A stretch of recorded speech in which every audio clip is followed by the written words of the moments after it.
वक्रतुण्ड महाकाय सूर्यकोटि समप्रभ निर्विघ्नं कुरु मे देव सर्वकार्येषु। जय श्री कृष्णा, राधे राधे। ज्योतिष एकाग्र चैनल में आप सभी का हार्दिक स्वागत, हार्दिक अभिनंदन। मित्रों, आज ऐसा सब्जेक्ट लेकर आया हूँ जो धन योग के बारे में तो बताता ही है, इसके अलावा संचित धन का नाश कैसे हो जाता है, संचित प्रॉपर्टी का कैसे नाश होकर आदमी दिवालिया हो जाता है, इसके बारे में चर्चा कर रहा हूँ। अधिक विलंब न करते हुए आज मैं धन योग और धन नाश के बारे में बता रहा हूँ। आप इस वीडियो को पूरा देखेंगे तो आपको बिल्कुल समझ में आएगा। यह है धन योग। हर व्यक्ति धन के बारे में बहुत ज़्यादा सोचता है और हर व्यक्ति ये चाहता है कि हमें ज़्यादा से ज़्यादा धन प्राप्त हो। जितनी हम मेहनत करते हैं उसके अनुरूप उससे कई गुना हमें उसका प्रतिफल मिले। लेकिन क्या ये सभी के लिए संभव है? इसके लिए जन्म पत्रिका का दूसरा स्थान धन भाव कहलाता है। ये जन्म पत्रिका जो होती है, प्रथम स्थान लग्न भाव कहते हैं और दूसरा स्थान जिसको हम धन भाव के बारे में जानते हैं, धन की जानकारी और बैंक बैलेंस इसी से देखा जाता है। इसके अलावा ये कुटुंब और वाणी का भी है, लेकिन हम सिर्फ आज धन के बारे में ही चर्चा कर रहे हैं। तो ये धन योग कैसे बनता है इसके बारे में जैसे भी मैंने बताया कि प्रथम भाव को लग्न भाव कहते हैं। तो ये लग्न भाव जो होता है, इसका स्वामी यदि जन्म पत्रिका में जितना मजबूत होगा उतना ही ये धन योग के बारे में, धन योग क्या कितने ही राजयोग हों उसका प्रतिफल जब भी मिल पाता है कि जब लग्न भाव का स्वामी बलवान हो, मजबूत हो। कारण क्या है? प्रथम भाव आप स्वयं है, तो स्वयं का जो स्वभाव, नेचर और उसकी जिज्ञासा जितनी भी है वो सब प्रथम भाव से गणना की जाती है। इसलिए प्रथम भाव का मजबूत होना जरूरी है। अब धन भाव को हम यदि हिंदू शास्त्र की बात करते हैं तो हिंदू शास्त्र के अनुसार माँ लक्ष्मी कहते हैं। तो माँ लक्ष्मी को किसको आवश्यकता नहीं है? तो जब माँ लक्ष्मी की बात चली है तो मैं आज आपको लक्ष्मी योग के बारे में बता रहा हूँ। लक्ष्मी योग कब बनता है? जन्म पत्रिका का लग्न भाव, यानी जो लग्न भाव है उसको स्वामी, उसको लग्नेश बोलते हैं। तो लग्नेश का जितना मजबूत स्थिति में होगा उतना ही ये लक्ष्मी योग यानी कि धन योग उसको मिलता है। इसके अलावा नाइन्थ हाउस को हम भाग्य भाव कहते हैं। दूसरे शब्दों में देखा जाए तो केंद्र मूल त्रिकोण भाव जो होता है वो प्रथम भाव कहलाता है। इसके अलावा पंचम और नाइन्थ हाउस जो है, नवम भाव, वो भाव कहलाता है आपका भाग्य, आपका धर्म, आपका कर्तव्य। तो आपके भाग्य में धन लिखा हुआ है या नहीं लिखा हुआ है, यह लाभ हानि मरण यह आपके भाग्य पर निर्भर करता है। तो ये भाग्य का दाता जो है वो आपका त्रिकोण यानी कि नाइन्थ हाउस होता है। तो जो मैंने प्रथम आपके सामने जो सूत्र रखा है उसमें एक तो लग्नेश यानी कि लग्न भाव का स्वामी मजबूत होना चाहिए। वो कहीं भी बैठा हो मजबूत अवस्था में बराबर स्थिति में बैठा होगा। इसके अलावा नौवें स्थान का जो स्वामी जो है स्वग्रही होना चाहिए। स्वग्रही होकर वो नौवें स्थान पे बैठा हो। फॉर एग्जाम्पल बताता मैं, यदि हम काल पुरुष की कुंडली की चर्चा करते हैं तो प्रथम हाउस का स्वामी यानी कि एक लिखा होता है, इसका स्वामी मेष होता है। तो मेष का स्वामी होता है मंगल। अब ये मंगल जो है मजबूत अवस्था में होना चाहिए। इसके अलावा एक और बात बता देता हूँ, जब मेष लग्न की हम चर्चा करते हैं तो इसके 8वें स्थान पर 8 लिखा होता है। तो 8 का मतलब 8 का स्वामी वृश्चिक, वृश्चिक का स्वामी भी मंगल होता है। तो ज्योतिष शास्त्र के अनुसार अष्टम भाव का दोष मेष राशि वालों और वृश्चिक वालों को नहीं लगता है, इसलिए इसका मजबूत होना अनिवार्य है। इसके अलावा 8 के बाद में आता है 9, 9वें स्थान पर 9 लिखा हुआ है तो इसका स्वामी होता है गुरु। तो गुरु जो है यहाँ स्वग्रह स्थान पर बैठा होगा तो ऐसे में ऐसा जातक धनवान होगा, लक्ष्मीपति होगा। तो ये लक्ष्मी योग के लक्षण होते हैं। दूसरा जो आता है, अब धन तो सभी चाहते हैं लेकिन बहुत से चाहते हैं कि अचानक हमें धन प्राप्त हो। अचानक धन किस कंडीशन में प्राप्त होता है ये बताता हूँ। अचानक देने वाला जो है वो राहु माना जाता है, कि अचानक रात को सोए और दिन को अचानक ये मिला, यानी कि आपके बैंक बैलेंस का जो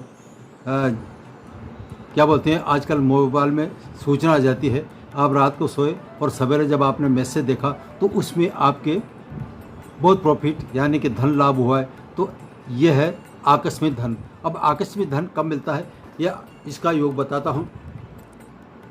यदि धन भाव जो मैं कह रहा हूँ दोबारा, दूसरे भाव का स्वामी यदि शनि हो, दूसरे भाव का स्वामी शनि हो और वो कुंडली के चतुर्थ स्थान में, अष्टम स्थान पे या 12वें स्थान पे स्थित हो, तो ऐसे में ऐसे जातक को जब भी धन मिलता है अचानक ही मिलता है। जैसे फॉर एग्जांपल बताता हूँ, वृश्चिक लग्न की यदि हम चर्चा करते हैं तो वृश्चिक लग्न के हिसाब से तीसरे और चौथे स्थान का स्वामी वो होता है शनि, क्योंकि मकर कुंभ का स्वामी कौन हुआ? शनि हुआ। तो शनि 12वें स्थान पर बैठेगा। वृश्चिक लग्न की हम चर्चा करते हैं तो ऐसे में 12वें स्थान पर तुला राशि आती है।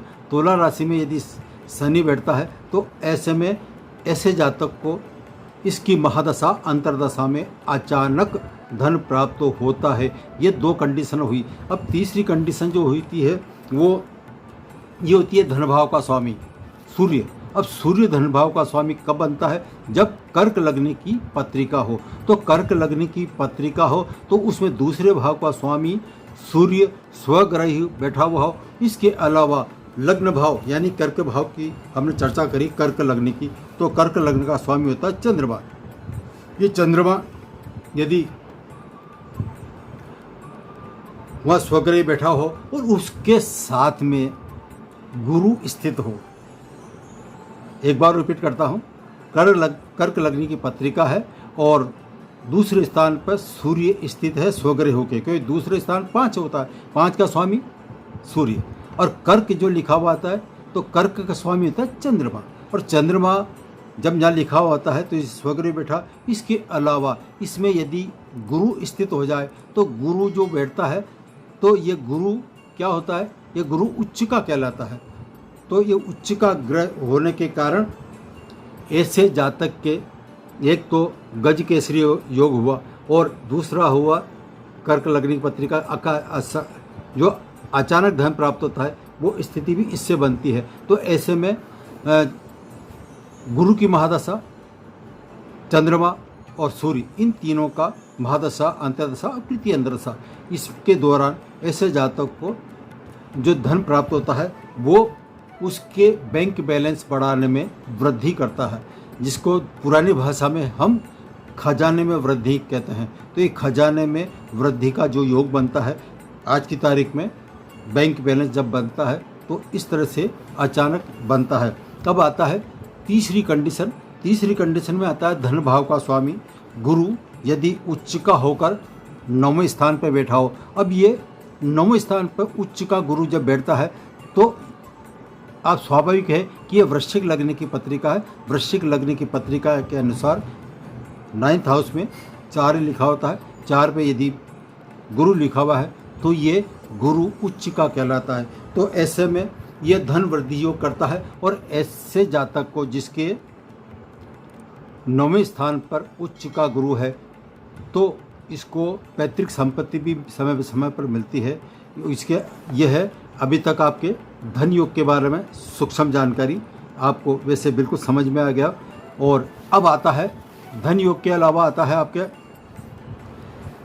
ये 5वीं कंडीशन जो बनती है, धन भाव का स्वामी यदि मंगल 11वें स्थान पर हो। अब ये धन भाव का स्वामी दूसरे स्थान पे जो राशि आती है वो मंगल की राशि कौन सी कहलाती है? एक तो मेष राशि, दूसरी आती है वृश्चिक राशि। तो दूसरे भाव का स्वामी मंगल, तो धन भाव का स्वामी मंगल यदि 11वें भाव को हम ज्योतिष शास्त्र के अनुसार इसको आय कहते हैं, लाभ स्थान कहते हैं। तो ऐसे में यदि मंगल जहाँ पे स्थित हो और वहाँ पर जब बैठता है 11वें भाव में तो उसकी चौथी दृष्टि दूसरे स्थान पर पड़ती है। तो ऐसे में ऐसे जातक जो धन कमाता है वो फिजूल खर्ची नहीं करता है, बल्कि उसका धन संग्रह यानी कि बैंक बैलेंस दिनों दिन बढ़ता ही जाता है। इसके अलावा एक और सूत्र है, किसी की जन्म पत्रिका में दूसरे भाव का स्वामी 11वें स्थान पर हो और 11वें स्थान का स्वामी दूसरे स्थान पर हो और दूसरे स्थान का स्वामी यदि केंद्र प्रथम भाव में हो, तो ऐसे में ऐसे व्यक्ति जो होता है अत्यंत धनवान होता है, उसके जितना कमाता है उसको ज़्यादा से ज़्यादा प्रॉफिट मिलता ही जाता है। धन वृद्धि का जो यह है संकेत। अब आपके आता है धन नाशक योग। धन अचानक जीवन में कब चला जाता है आदमी सोच नहीं सकता है और एक तरह से खाली हाथ हो जाता है। जितना कमाता है उतना ही सब कुछ गवा बैठता है और बाद में पश्चाताप होता है। तो ये भी ग्रह योगी है। अब ये ग्रह योग कैसे बनता है, मैंने वृश्चिक लग्न की चर्चा करी थी, तो उसमें 9वें स्थान पर उच्च का गुरु बताया था और दूसरे स्थान को हम धन भाव कहते हैं। तो अब ये उदाहरण दे रहा हूँ धन नाश व्यक्ति का कैसे होता है। वृश्चिक लग्न की पत्रिका के अनुसार दूसरे स्थान पर यदि राहु बैठा होगा और राहु की जब महादशा प्रारंभ होती है तो ऐसे में राहु ये गुरु की राशि में बैठा होता है। तो राहु जिसकी राशि में बैठता है उसके अनुसार उसको फल देता है। तो जब यहाँ धन भाव का स्वामी होता है गुरु और गुरु बैठा हुआ है उच्च का 9वें स्थान पे, तो राहु उस गुरु के आदेश के अनुसार ऐसे व्यक्ति को अचानक धन देता है और प्रचुर मात्रा में धन देता है। दूसरे स्थान पर राहु बैठा हुआ है और गुरु की महादशा प्रारंभ होती है, तो दूसरा भाव होता है आपका कष्टकारी। इसको मार्केस बोलते हैं। जो मार्केस बनता है कुंडली का, दूसरा 7वां भाव बैठता है।